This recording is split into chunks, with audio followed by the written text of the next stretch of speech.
అంతరిక్షంలో అద్భుతం సృష్టించేందుకు ఇస్రో మరో అడుగు దూరంలో ఉంది. 2 శాటిలైట్లను డాకింగ్ చేసే సమయం ఆసన్నమైంది. స్పైరెక్స్ కు చెందిన 2 శాటిలైట్లు ప్రస్తుతం 3 మీటర్ల దూరంలో ఉన్నాయని ఇస్రో తెలిపింది.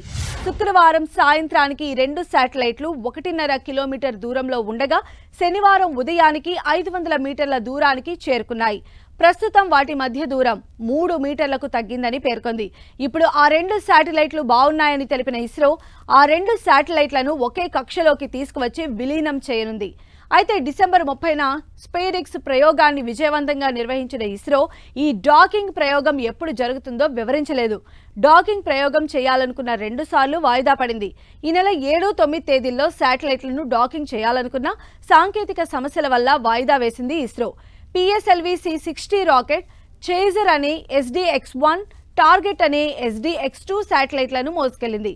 చంద్రుని నమూనాలను తిరిగి తీసుకురావడానికి, భారతీయ అంతరిక్ష కేంద్రాన్ని నిర్మించడానికి ఈ శాటిలైట్ల డాకింగ్ ప్రయోగం చాలా కీలకమైంది.